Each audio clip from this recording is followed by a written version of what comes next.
Assalamualaikum warahmatullahi wabarakatuh. Sahabat Yatim Mandiri, sahabat MSC, perkenalkan saya Muhammad Hafidzuddin.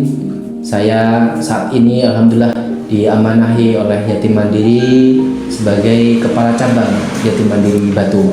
Tepatnya di 11 Maret 2020 saya mengawali karir di Yatim Mandiri sebagai lead program Yatim Mandiri Cabang Jember.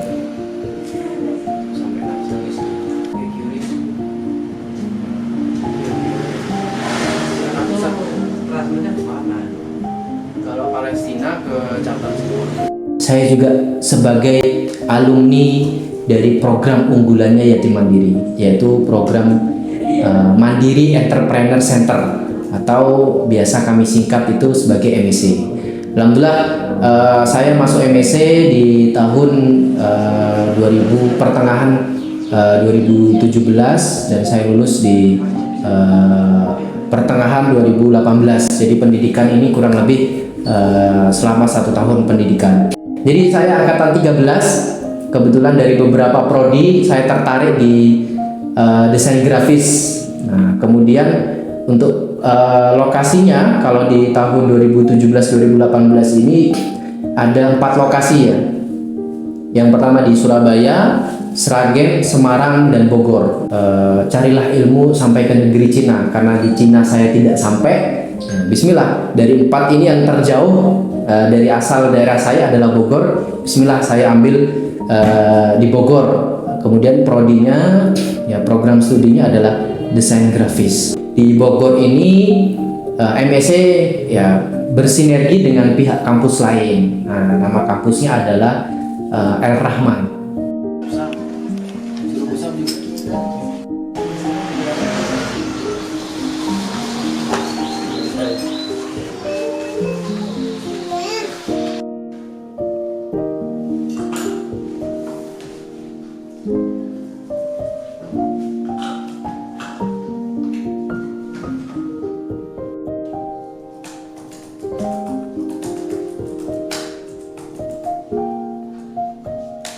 Jadi almarhum ayah saya ini adalah dulu sebagai seorang amil di Yatim Mandiri ya, mulai dari tahun 2009 sampai masa hayatnya di 2016. Nah, jadi insya Allah almarhum ayah saya ya tahu betul apa saja program-program yang ada di Yatim Mandiri, termasuk ada salah satu program pendidikan unggulannya punya Yatim Mandiri, yaitu di MSc. Nah, ayah saya ini sampai akhir hayatnya ya alhamdulillah diberikan keistiqomahan untuk bisa berjuang di Yatim Mandiri. Nah, akhirnya dulu ya ketika ayah saya masih hidup, masih ada, beliau berpesan kepada ibu saya, "Bu, saya pingin," ini kata ayah saya, "Bu, saya pingin nanti putra putri kita itu ada yang bisa masuk program unggulannya Yatim Mandiri, yaitu program MSc." Itu bapak saya menyampaikan seperti itu, tapi posisi beliau ya masih hidup ya, tapi mau bagaimanapun ya, mau maksa seperti apapun, sekalipun ya bapak saya ini sebagai karyawannya Yatim Mandiri yang pingin putranya masuk di program MSc ini tidak akan bisa, karena tadi salah satu persyaratan beratnya adalah harus yatim. Nah, karena status saya di 2016 itu belum yatim, akhirnya meskipun ayah saya ini dalam tanda kutip orang dalam ya, orang dalamnya Yatim Mandiri, nggak akan bisa masukkan putra putrinya ke MSc. Nah, alhamdulillah, bukan alhamdulillah ya, saya nyebutnya ya sebagai musibah juga, Allah berikan ujian kepada saya 22 Desember 2016 ya, Allah panggil ayah saya, Allah cabut nyawa ayah saya ya, akhirnya meninggal. Nah, setelah itu ibu ya tidak lama kemudian ya ibu saya nyampaikan ke saya di tahun 2017 awal, "Le, dulu bapak pingin anaknya masuk di MSc, karena dulu tidak ada kesempatan untuk masuk sana, ayo cobalah kamu masuk MSc." Karena status saya waktu itu adalah sudah yatim, dan ini adalah posisi terberat saya. Saya bimbang ya, apakah harus menuruti kalau boleh saya sampaikan wasiat almarhum bapak saya untuk bisa masukin putra putrinya di program unggulannya yatim mandiri, ataukah ya ini ya pilihan pertama saya, apakah saya akan ambil program beasiswa ini. Yang kedua, saya harus kehilangan masa perkuliahan saya, karena di tahun 2017 ini saya posisi sudah menginjak 4 semester di salah satu kampus yang ada di Jember, kampus negeri, kampus Islam negeri yang ada di Jember. Nah, karena saya masuk kuliah itu 2015, artinya saya sudah jalan 4 semester. Artinya kalau pilihan pertama ini saya ambil, ya saya harus mengorbankan 4 semester ini, karena 4 semester ini alhamdulillah saya termasuk mahasiswa yang rajin ya. Alhamdulillah IPK saya selalu di atas 3,5, dan ini kemungkinan kalau saya akan teruskan ini kuliah saya tanpa ada hambatan, insya Allah saya bisa menjadi mahasiswa yang cum laude ya, artinya IPK saya di atas 3,7,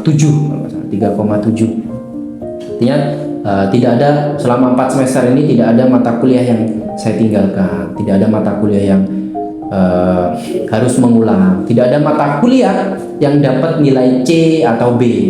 Alhamdulillah ini suatu yang biasa. Tapi kalau saya ambil pilihan pertama, wasiat dari almarhum bapak saya, ya saya harus kehilangan ya masa yang saya impikan, yaitu menjadi mahasiswa kumlot. Ya ini penuh dengan kebimbangan, pertimbangan, sampai saya maju, oke Bu, saya ambil. Kemudian ada titik tertentu saya harus mundur. Tapi alhamdulillah saya punya sosok ya ibu yang luar biasa, ya yang ingin memberikan pendidikan terbaik untuk anaknya. Sisi lain juga seorang ibu yang ingin menjalankan wasiat dari suami tercintanya. Ibu saya selalu menguatkan, ayo bismillah sudah nggak apa-apa, yang penting punya pengalaman baru, wasiat bapak terjalankan dan lain sebagainya.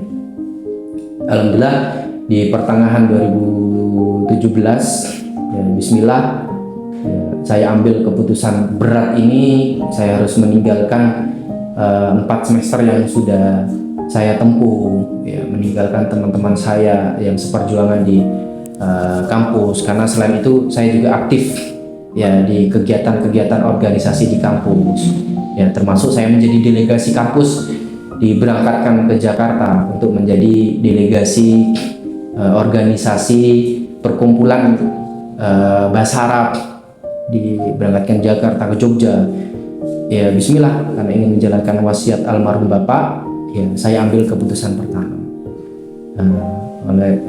Akhirnya saya diberangkatkan ya, masih menjadi titik berat di saya, termasuk ternyata sampai sana saya mendapatkan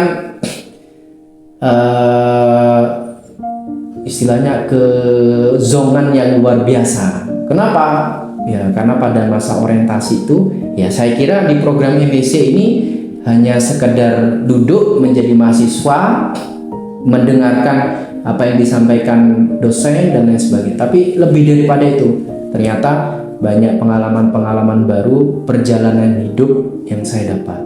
Termasuk di ospek ya, kalau bahasanya di MEC ini MOPD, masa orientasi peserta didik baru. Itu kurang lebih selama 2 minggu. Saya mendapatkan, kalau istilah zaman sekarang, kultur shock ya. Ternyata sampai di sana tidak hanya sekedar duduk diam mendengarkan, tapi lebih daripada itu, di masa MOPD ini, masa ospek ini, di momen-momen tertentu ya saya diminta untuk pakai baju baju ya layaknya pekerja kantoran ya, kemeja polos, kemudian dimasukkan celana kain hitam pakai pantofel, disuruh keluar. Nah, waktu itu dikasih challenge gimana caranya balik ke MEC bisa mendapatkan uang ya, bisa mendapatkan hasil. Nah ini saya tidak pernah terbesit apapun, saya tidak ada basic di entrepreneur, saya tidak punya pengalaman khususnya di jual beli, tapi ya diminta di pertemuan pertama itu saya diminta seperti itu dengan tampilan baju yang sedemikian bagusnya itu. Nah, ini masih ingat di benak saya. Saya diminta untuk berjualan peyek ya. Nah, ini posisinya nyari nih. Jadi keluar dari MSC, suruh nyari di jalan apa yang bisa dijual. Nah, saya melihat di satu toko itu ada peyek yang digantung. Ya, di warung-warung itu ada peyek digantung. Saya terbesit, wah eman ini. Sayang sekali kalau hanya digantung. Artinya warung itu menunggu pelanggan datang. Bagaimana kalau saya bikin konsep jemput bola? Artinya saya yang mendatangkan barang itu untuk dijualkan kepada masyarakat. Nah, akhirnya ya ini ya saya terinspirasi dari itu. Ya akhirnya peyek itu ya saya kelilingkan door to door, dari rumah ke rumah. Ada lampu merah, orang berhenti sejenak, saya tawarkan jualan peyek. Sampai beberapa hari pertama ya otomatis ya, karena saya tidak punya pengalaman ini jadi pengalaman pertama. Jadi bawa peyeknya itu ya sambil bergetar ya, tangannya bergetar. Ya beruntung sekali yang saya pegang talinya. Kalau yang saya pegang ya rempeyeknya bisa jadi ya hancur karena tidak tahan dengan getaran saya. Ya akhirnya ya saya kelilingkan, ya, bergetar hari pertama. Bergetar begitu dahsyat. Ya artinya mental saya belum terbentuk, kepercayaan diri saya belum terbentuk.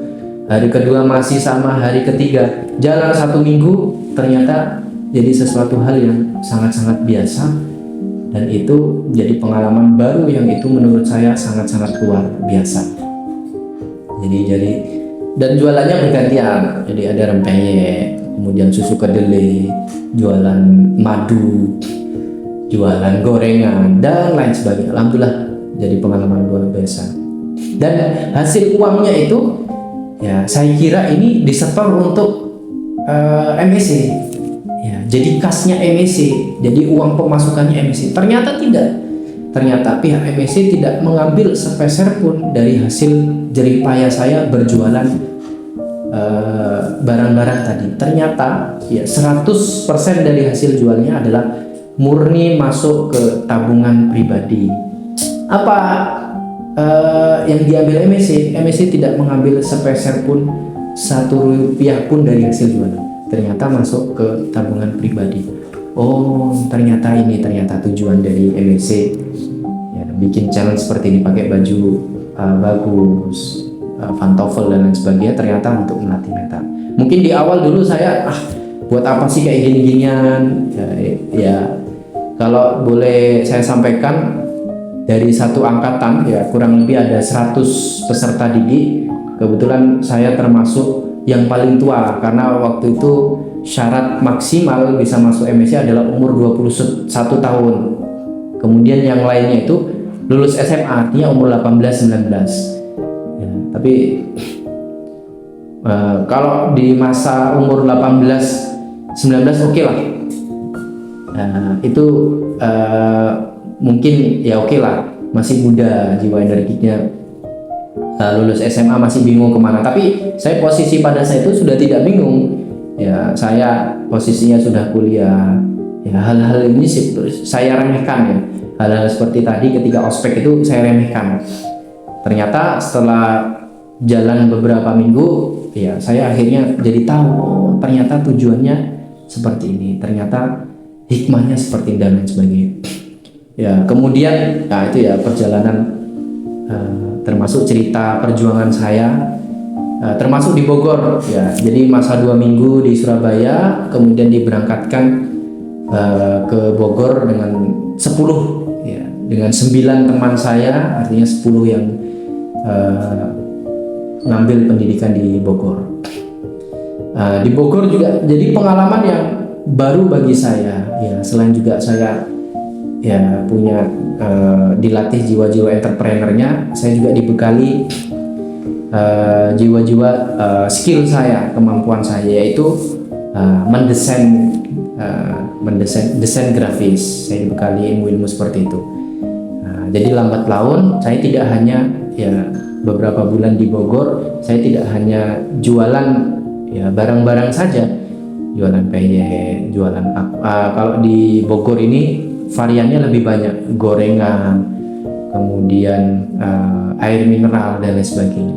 Nah, ketentuan dari manajemen MSC yang boleh dilakukan entrepreneur adalah barang-barang, tidak boleh kita menjual jasa yang artinya mudah didapat. Contoh kalau di Bogor itu ojek payung itu dilarang, kemudian jadi tukang parkir di pertigaan, itu dilarang. Nah, artinya apa akhirnya tidak bisa membentuk jiwa-jiwa mental entrepreneur, harus ada yang diperjualbelikan. Nah, sisi lain itu saya punya kemampuan untuk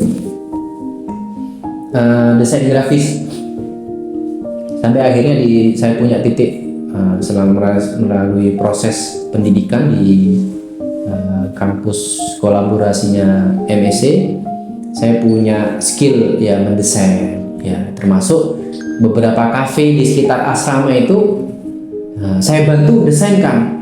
Saya buatkan logo, saya buatkan menu katalognya, saya buatkan flyernya dan lain sebagainya secara cuma-cuma. Ini dalam rangka membangun branding, membentuk pasar dan lain sebagainya. Sampai akhirnya ada satu kafe yang tertarik untuk di rebranding kafenya, mulai dari logo, banner, kemudian menu katalog, kemudian papan di depan, termasuk konsep kafenya, warnanya dan sedemikian itu.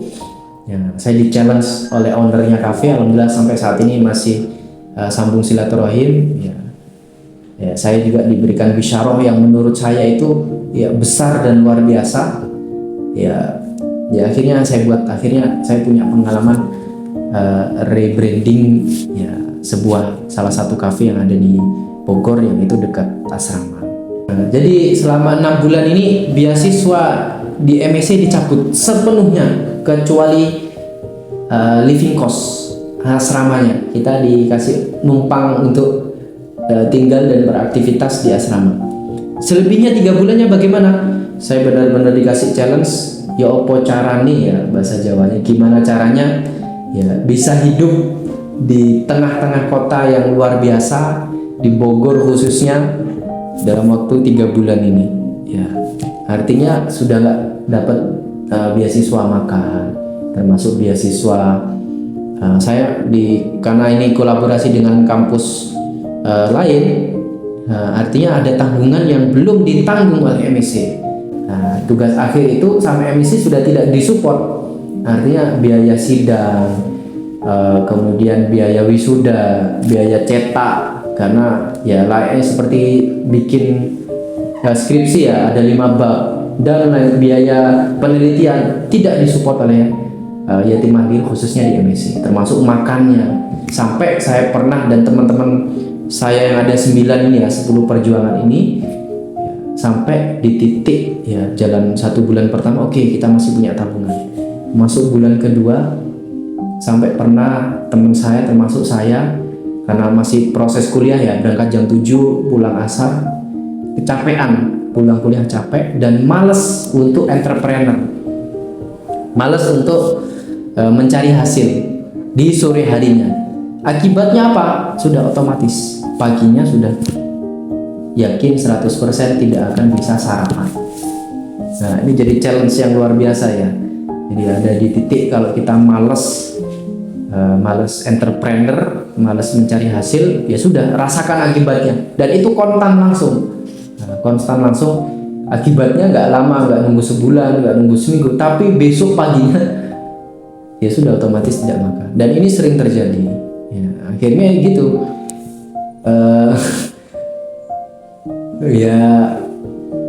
Sampai di titik itulah. Tapi alhamdulillah karena saya punya teman-teman yang luar biasa, disemangati. Ada yang ketahuan pulang kuliah asar males, santai-santai di asrama, tidur-tiduran. Ada yang ngingetin, ayo entrepreneur, ayo jualan dan lain sebagainya. Sampai pernah ya saya di titik luar biasa ya, saya mengawali itu kalau di Bogor itu saya jualannya fokus di air mineral. Saya modal pinjem 28.000 karena posisi di titik nggak pegang uang sama sekali. Modal air mineral beli 1 dus, sampai lambat laun saya sampai bisa menjualkan kurang lebih 15-an dus, 15-16 dus dalam waktu 1 hari.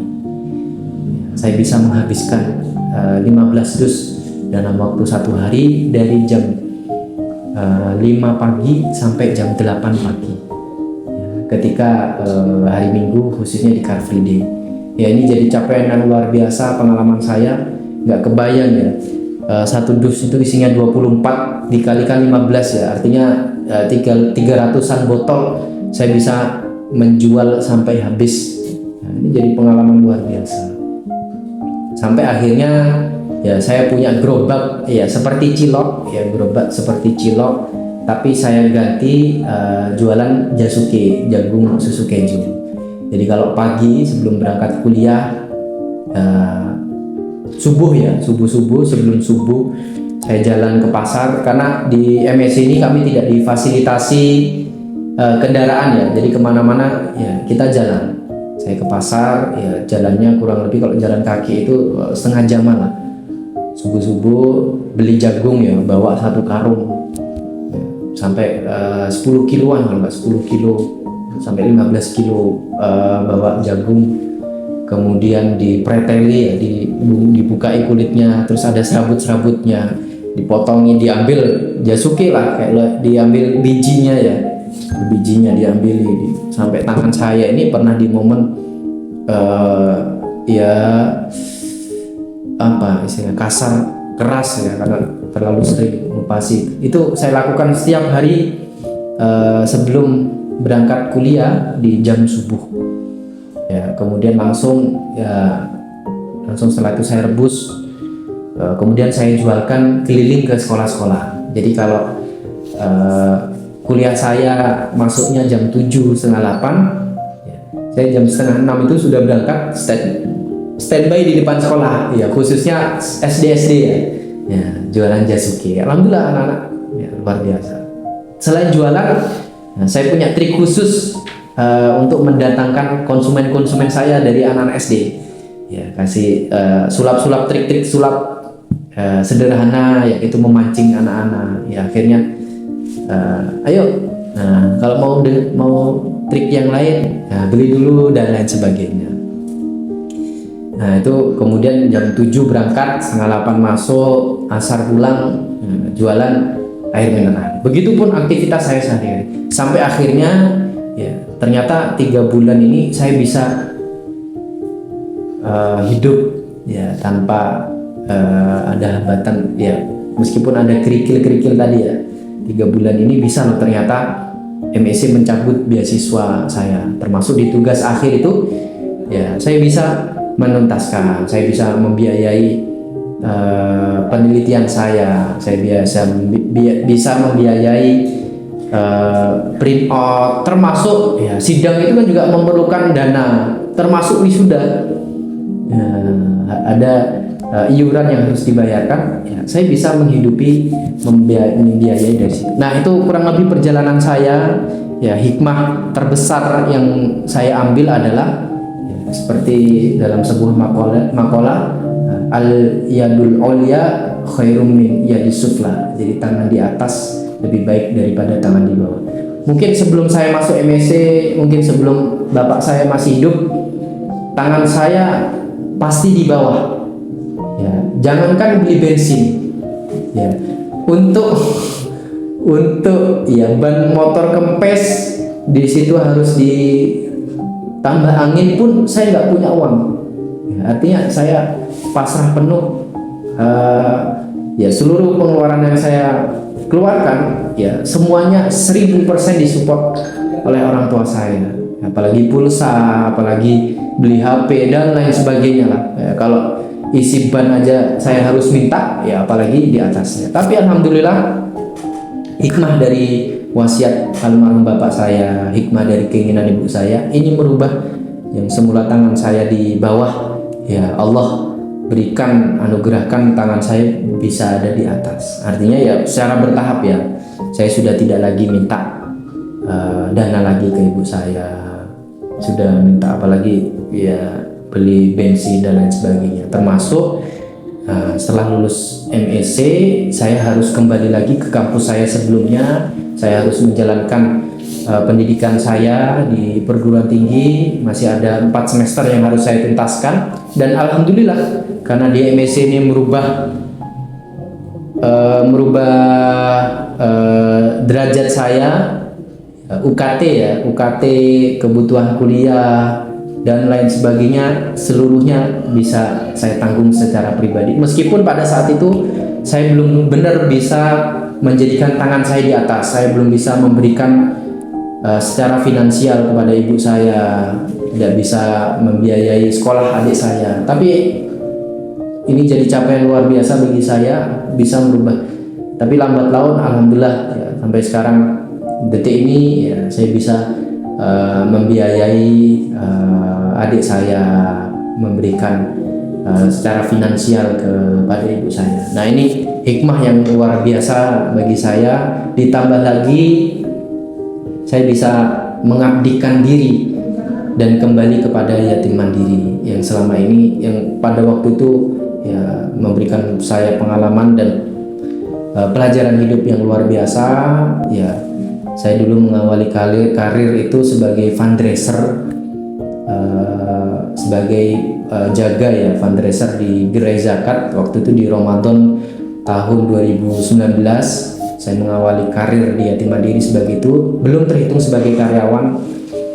Sampai akhirnya di Yatim Mandiri ya Jember ini buka lowongan menjadi lead program. Ya, saya coba masuk, ternyata belum jadi rezeki. Beberapa tahun kemudian saya coba lagi melamar di lead program, alhamdulillah keterima. Jadi tidak semerta-merta saya bisa berada di posisi ini. Ya, saya juga mengawali karir dari relawan di Yatim Mandiri Jember. Kemudian saya coba melamar sampai 2 kali. Ya, percobaan melamar yang kedua alhamdulillah diterima di 11 Maret 2020 sampai detik ini. Ya, alhamdulillah. Ini ya, selain saya berkarir, selain saya bekerja, tapi yang nomor 1 adalah saya abdikan diri kepada yatim mandiri karena sudah memberikan pengalaman dan perjalanan hidup yang luar biasa. Alhamdulillah sejak 2017 saya diberikan beasiswa yang luar biasa. 2018 masih masa pendidikan. Kemudian 2019 saya coba menjadi relawan fundraiser. 2020 saya coba melamar. Alhamdulillah sampai detik ini jadi capaian yang luar biasa bagi saya secara pribadi. Kemudian di akhir pesan-pesan untuk generasi muda selanjutnya, khususnya kader-kader terbaik yang saat ini sedang dibina oleh Yatim Mandiri. Ya, insya Allah adik-adik tingkat saya di angkatan 19, 18, 17, 16 sampai angkatan 14. Ayo bismillah ya, insya Allah kalian yang sudah lulus ini jadi capaian. Insya Allah kalian semua mendapatkan pengalaman luar biasa. Kemudian para alumni juga jangan sampai lupa bahwa ya saya kira seluruh alumni ya pasti 100% 360 derajat ya hidupnya pasti akan berubah menjadi lebih, karena di situ banyak pengalaman baru yang luar biasa yang itu mengajari arti nilai hidup. Nah, ayo sama-sama ya kita abdikan, ya kita sebagai alumni kita abdikan diri kita kepada yatim mandiri yang selama ini sudah ikut andil dalam perjalanan hidup kita. Sekecil apapun andil itu ya, ayo sama-sama kita abdikan diri. Abdikan diri nanti ada berbagai jenis ya caranya. Ya, salah satu cara saya adalah menjadi karyawan pejuang di Yatim Mandiri. atau teman-teman yang lainnya yang tidak berkesempatan, bisa cara mengabdikan diri apa itu? Ya menjadi donaturnya yatim mandiri, jadi donatur rutinnya yatim mandiri. Ayo, saya mengajak para alumni semua, abdikan diri kalian ya, jadi alumni-alumni yang membanggakan dan lain sebagainya. Salah satu bentuk pengabdiannya adalah bantu support, bantu carikan kader-kader. Jangan sampai ya, khususnya untuk para alumni, jangan sampai teman-teman alumni ini punya mindset apa cukup di dirinya sendiri ya, seperti yang disampaikan Ustadz Hamim berkali-kali ya, menjadi guru saya Ustadz Mukhlis, Ustadz Yanto ya, jadilah pribadi yang bermanfaat untuk sesamanya. Jangan sampai ya manfaat yang dirasakan di MSC ini hanya berhenti di diri kita sendiri. Kita menutup diri, nggak mau menciarkan program-program keren ini, nggak mau menyampaikan. Jangan sampai kita punya mindset seperti itu. Ayo ya, minimal teman-teman alumni harus ya cerita ya, jadi kebanggaan ini ya. Kalau boleh saya sampaikan ya, stempel MSC itu ya wajib ada di